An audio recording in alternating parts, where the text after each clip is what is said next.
Y'all will probably notice I haven't been here as much recently. I keep getting asked to go share with other communities, and I like doing that, and it's wonderful. And I usually end up talking about you anyway. So, it's been wonderful. But I'm really learning about this thing of being a traveler. Let's see, on this last trip, I had 12 flights. My computer crashed in New Jersey. I lost my cross pen, a wheel fell off my garment bag, and Delta Airlines upgraded me to a platinum medallion level for all the miles I'm putting on their airlines. So obviously that's my life right now, and I'm not complaining, it's just what I do, it's how it works. And I'm glad about that.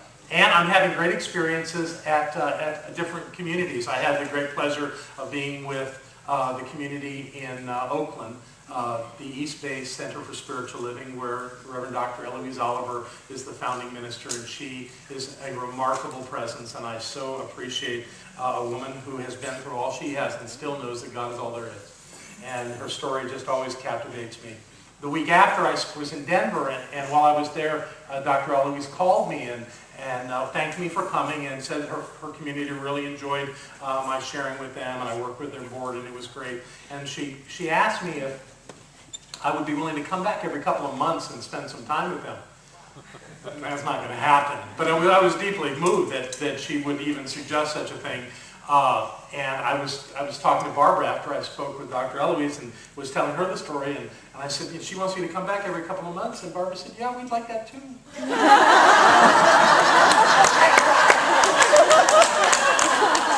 So, I'm here today.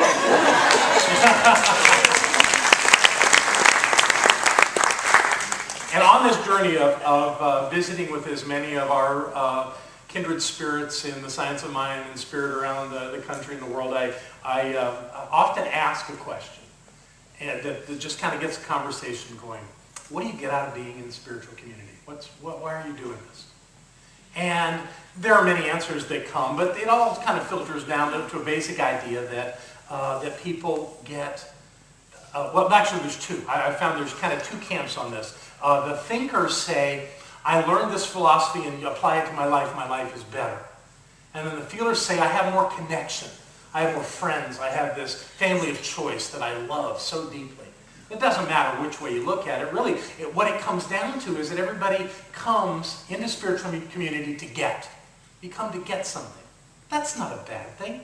What would be the point of coming if you weren't getting something? But the next logical question is, are you getting everything that you want? Are you getting enough, or do you want more? And inevitably the answer is yes, I want more. Anybody here not fall into that category? Anybody got enough, don't need any more for the rest of your life ever? There you go, okay? So we're all looking for more. That's the nature of the human experience. It's not a bad thing. I know the Eastern philosophies, they try to break you of that. Tell you that's ego-based and that you should just be, and that's enough. And there's nothing wrong with that philosophy. However, we have been infected by this Western philosophy of wanting more. Okay, so it just depends on what you want more of. I think the thing that normally leads that is money. But before I talk about how to get more money, I want to share, I'll share a story with you. This may have some filtering into it. How many of you come to the summer prosperity class at the center, have been here? Great class, right? Yeah. We do this thing called a prosperity treatment, affirmation. We all say it together. We say it every day. We do that whole thing. It's really wonderful. Well, last summer, I was asked to write an article for Science of Mind magazine. It was in my regular cycle of the law of circulation. And so I did. And we were in the middle of that class, and we were doing our affirmation. I said, I'm just going to tell everybody about this. So in September, it came out. This was the September copy of Science of Mind magazine, and I shared the treatment. I thought it was called the impressive thought, and how even if you say the same words over and over again, it still impresses the mind of God, and that if you believe what you're saying, that it will do something. So I put the treatment that we do, the affirmation that we do, in the magazine, and some of you know that, right? Yeah. So let's say it together. I, John, know that God is the source of all supply, and that money is God in action. I know that my good is here now. I am so rich and so full that I have an abundance of money to spare and to share, today and always. I know that true prosperity includes perfect health, perfect wealth, and perfect happiness. This word, which I speak in faith knowing, now activates universal law, and I accept the results. I bless all that I have now, and I bless the increase. I bless all the others in the increased income program of our center, and I know that we now prosper together in every way. I give thanks for this good, and so it is. Still feels good, doesn't it? Yes. I put that in there. I didn't put the part about the increased income program because they wouldn't have understood that. They wouldn't let me write that much. But I did put that in there, and I ended the article with this. Every thought has power, even the one read or memorized. If you read this aloud, this treatment, every day, for 28 days, I'm certain something wonderful will happen. And when it does, I'm encouraging you to acknowledge the divine flow in your life by financially supporting your local Center for Spiritual Living or Centers for Spiritual Living. Because that's how we end the article on circulation in the magazine. And that was September, and September came and went, and I was in a board meeting recently here at the center, right before I went off on this last long trip. And in the middle of the board meeting, there was this call came in. I couldn't take it. I'm in a board meeting. But afterwards, I said, I'll call him back. But as I walked in my office, phone rang. It was a gentleman calling me from California. His name was Robert Allen, and he and his wife Denise were there, and they really loved the article. And they wanted me to know that they had taken on saying the affirmation together as a challenge. And that they did. They said they'll do it for 28 days. And they did. They said it together. They said it separately. They said it for each other. They said it for themselves. They did it in every way they could think of. And they had a great time with it. And on the 28th day, they won the California Lotto.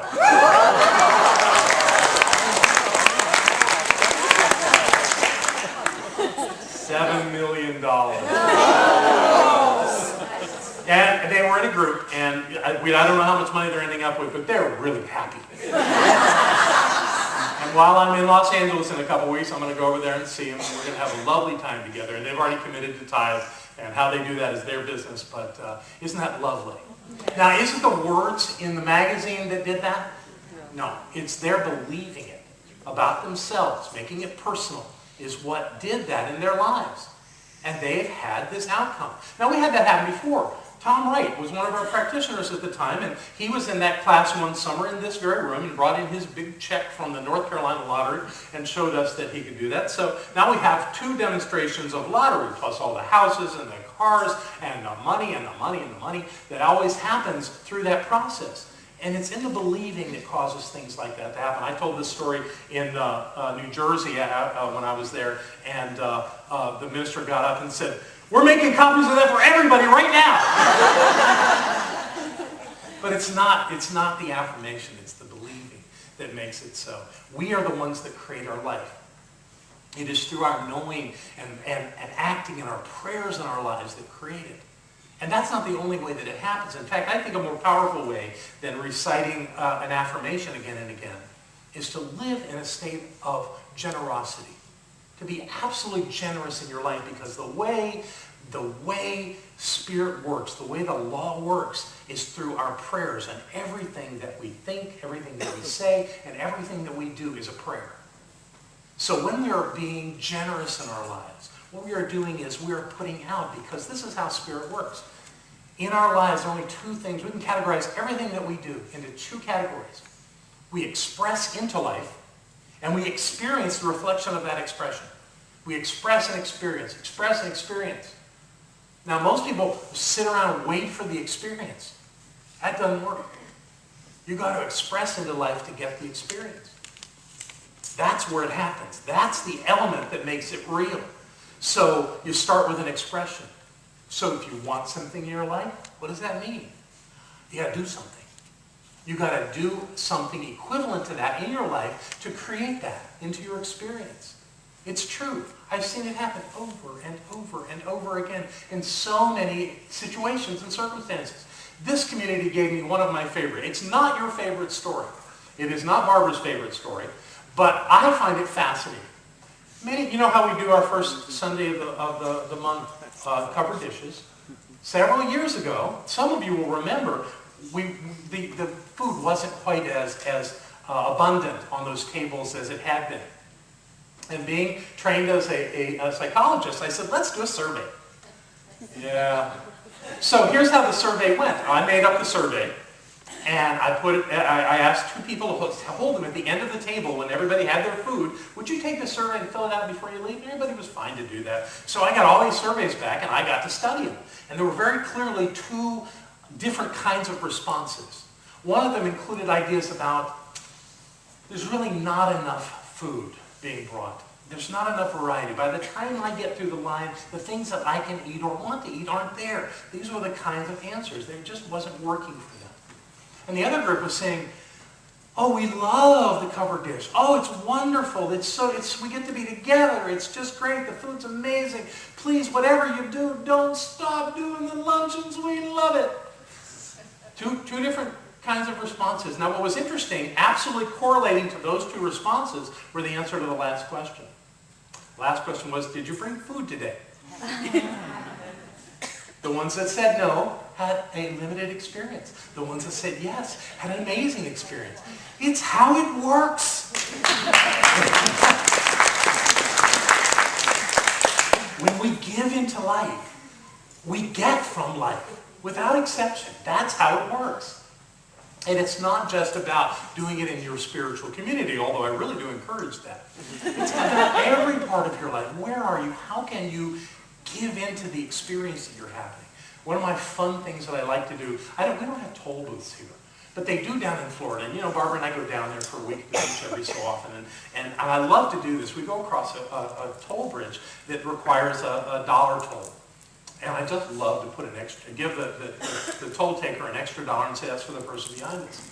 And then I pull it out and slow down and I look in my rearview mirror and the guys go, what? And then they want to speed up next to me and go, thank you. It's like just a hoot.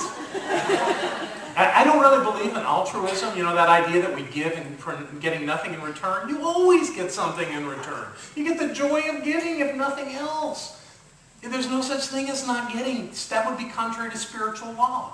So the question is, in your life, as we come now to the time of year when we do celebrate having had a fantastic year and we prepare for next year, we ask all of our members to support us financially. Many people go, great, glad to do it. Other people go, I just don't feel comfortable with that right now. And it's not that there's a wrong answer to that. But the invitation that we offer is really not just about the center and us being able to create a budget and do all that. I mean, that's all good stuff, and it's important. And Bill, our accountant, would like to know that we can make the numbers balance. Once we brought him a budget and it didn't balance, and he wasn't happy. So that's all important. But the real gift there is the opportunity of setting an intention that is absolutely real for you. And then doing that. What I recommend to people is make your commitment to the center financially, and then tithe. And watch how much more comes in than you thought you were going to give. Wow. I believe in tithing. I've been a tither since Barbara made me.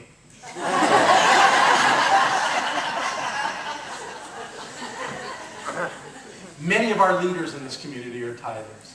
They just do it automatically. And what I've seen is that tithers prosper. This center tithes.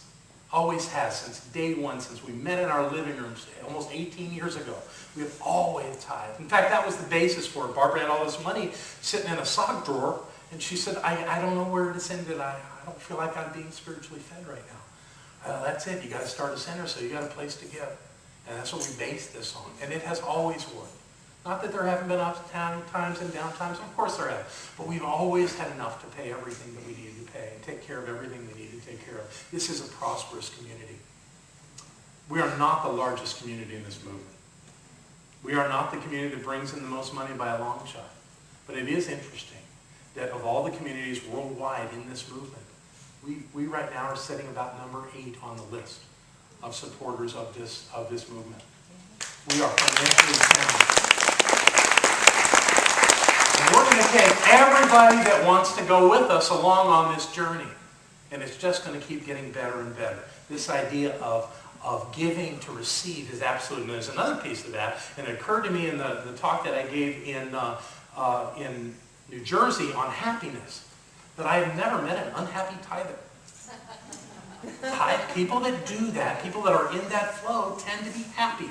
I'm not sure how that correlates, but it does. And I know that it works.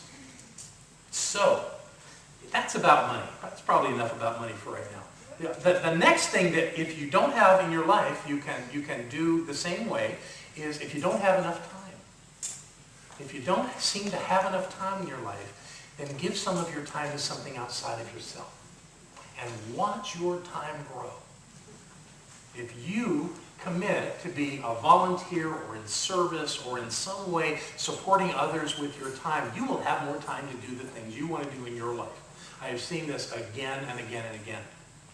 This center here runs on volunteers. We don't have paid staff here. We have two beloveds here and a couple of stipends that go on. Everybody else does everything they do around here because they love this center. And I have seen people take on volunteer positions in this community, and suddenly all the issues in their lives kind of work out because they're so focused on something wonderful that everything else in their life fills in. The other area that I think is really powerful in this idea of giving to get is being in gratitude. That thing that Barbara read was brilliant. The idea that we're not looking for life to make us happy.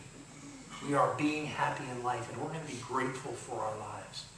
Gratitude is the best tool I know, and if you put gratitude out into the world, that which is the subject of your gratitude will be returned to you multiplied abundantly. When you pay your bills, be grateful that you have bills. Be grateful that there's money to pay the bills.